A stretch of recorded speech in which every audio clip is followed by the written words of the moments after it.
In the third and final section of this lecture, I want to cover two other treatment options: behavior therapy and a type of therapy that came from humanistic psychology. In 1952, a British psychologist, Hans Eysenck, compared 5 studies about the effectiveness of psychotherapy with 14 studies about the effectiveness of mixed, eclectic therapies. What he found was disturbing to many psychologists. He discovered that the more psychotherapy, the less likely patients were to recover from their symptoms. We would expect the opposite if psychotherapy worked, and that's not what he found. There were plenty of issues with his methodology, so we have to take his conclusions with a grain of salt, but his work was used as evidence that more treatment options were needed. As a result, in the late 1950s, 2 other therapy options had emerged in the field of psychology. Behavior therapy was based on the principles of behaviorism: rewards, punishments after behavior. It is known as the second force and can be tied back to the work of John Watson, B.F. Skinner. The third force in psychology is called humanistic psychology. And from this perspective, we get person-centered therapy.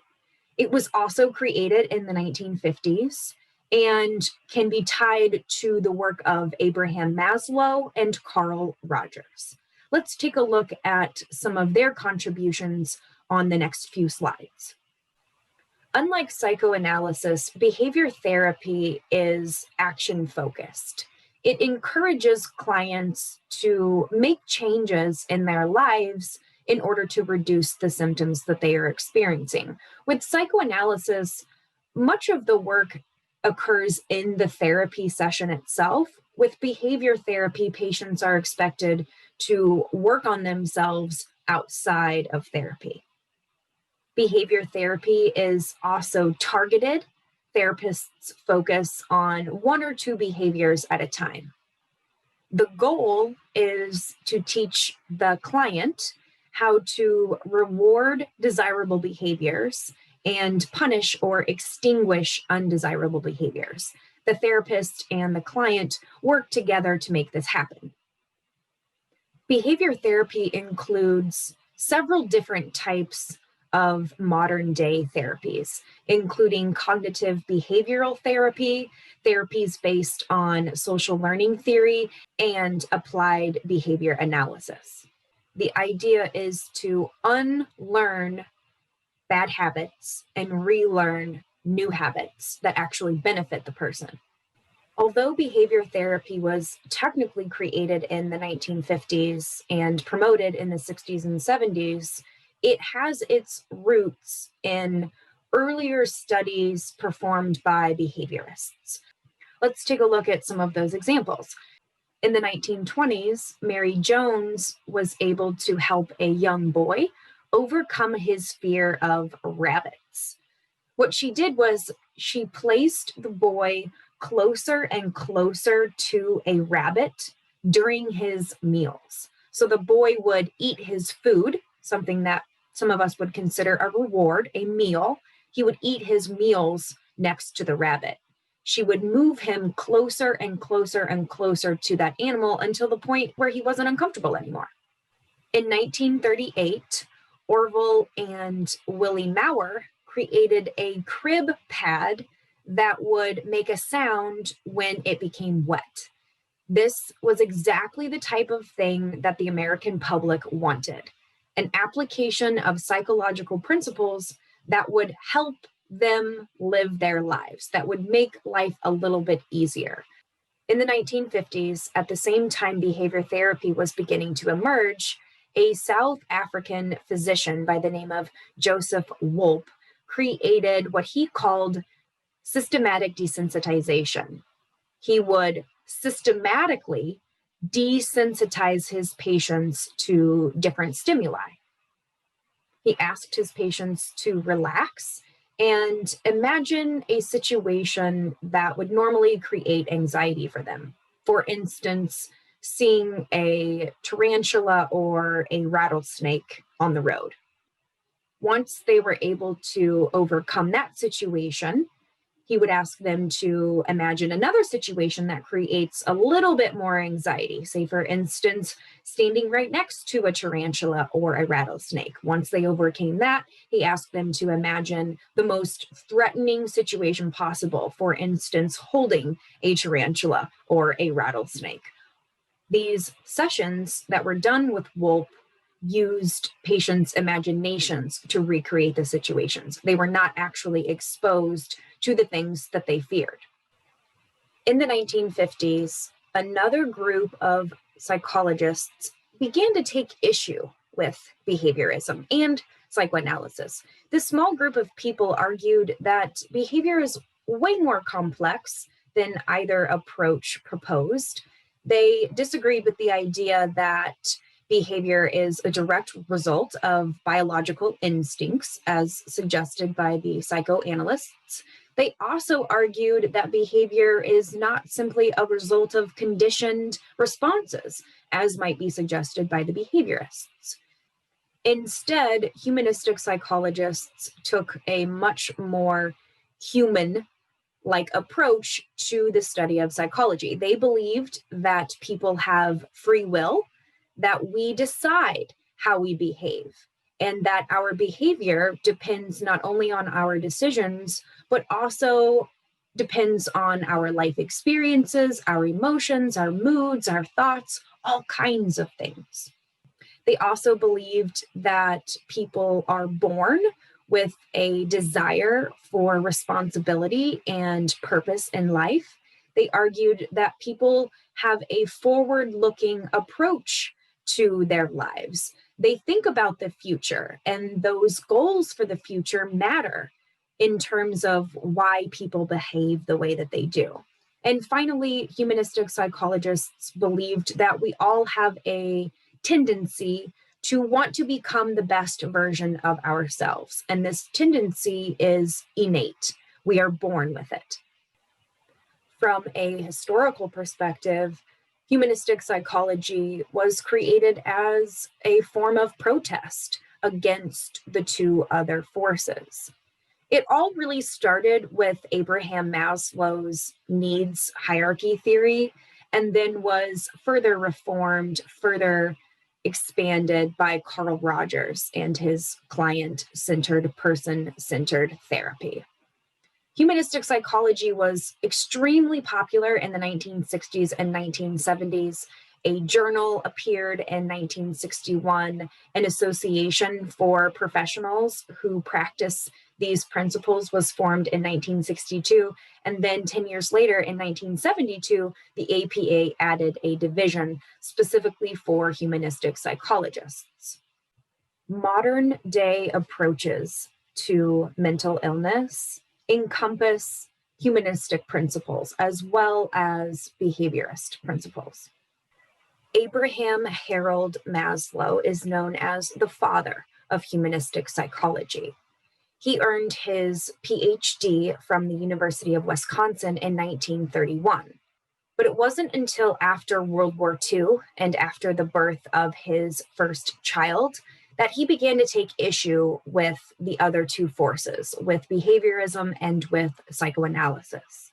He spent most of his career trying to establish a new type of psychology, one that focused more on the unique experiences of humans and less on animal behavior and the unconscious. In order to explain behavior, he proposed a hierarchy of 5 needs. You can see them here on the slide. The needs were arranged from strongest at the bottom to weakest at the top. At the bottom of the hierarchy, we have physiological needs, the need to eat, drink, sleep, and reproduce. The second level includes safety needs, the desire to feel safe, secure, and free from danger, free from threats. The third level includes needs for belongingness and love, the desire to have relationships with others, the desire to work with others. The fourth level includes esteem needs, the desire to like oneself and feel good about oneself. The weakest category of needs is the need for self-actualization. According to Maslow, very few people reach this level. Most of us are operating at one of the lower levels, according to Maslow. These needs drive behavior, they activate behavior. The numbers in the image indicate the degree to which an individual might be satisfied. So let's imagine just for a second that 95% of your physiological needs are met, 85% of your safety needs, 70% of your belongingness and love needs, and so on. Your needs do not have to be 100% satisfied at any one level. He said that these needs can be satisfied through learned behaviors. In other words, we learn throughout our lives how to satisfy these different needs. And we're all driven by different needs. No two people are going to be driven by the exact same needs. Lower needs must be at least partially met before the next level can dominate behaviors. At any given time, one level is the prominent force behind behavior. It doesn't mean that the other needs aren't important. It just means they're not as important as that specific level. If you go back to the image on the previous slide, you can see that 70% of the individual's belongingness needs are met and only 50% of their esteem needs are met. If we were going to simplify this example, Maslow would probably say that this person is operating somewhere between the need for love and the need for esteem. The degree of satisfaction then impacts behavior and personality development. High satisfaction results in positive outcomes. Low satisfaction results in negative outcomes, outcomes that look a lot like mental illness. Another contributor to humanistic psychology was Carl Rogers, who was born in Illinois in 1902. He had a difficult childhood. He was very lonely, and he escaped these feelings by reading. He became interested in the scientific method after learning about some of the early agricultural studies being conducted in the Midwest in the early 1900s. He would then go on to Columbia University to study psychology, where he earned his PhD in 1931, the same year that Maslow earned his PhD. Like Maslow's concept of self-actualization, Carl Rogers' concept of a fully functioning person insinuated that all of us are born with a desire to continuously grow, achieve our goals, and become the best version of ourselves. In order to help his patients become who they want to be, he used positive regard, unconditional acceptance, approval, and love. Early on, Rogers did something that no one else had done. He recorded his therapy sessions and let other researchers observe them and measure different variables that they were interested in. These researchers documented the words that clients would use, their observable behaviors, their expressions of emotions. They paid attention to everything in these recordings. His work helped not only him, but also other therapists figure out the best way to approach their clients and talk with them. You can watch one of these therapy sessions with a client named Richie by clicking on the video. Based on his experiences with his own clients, he created a new type of therapy, person-centered therapy. His idea was to allow the client, the individual coming to therapy, to be in control of the change process. The therapist was there to guide the client, but not tell the client what to do, not tell the client what was appropriate.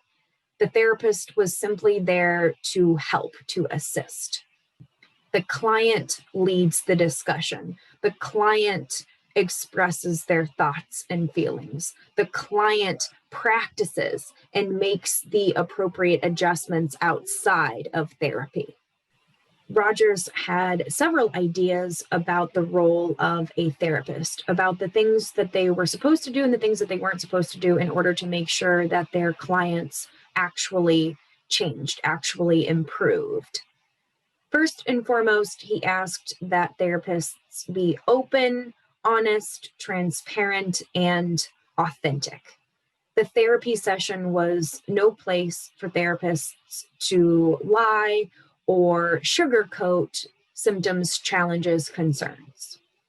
He also suggested that therapists provide unconditional positive regard in order to show their clients that they respected them, that they saw them as people of value.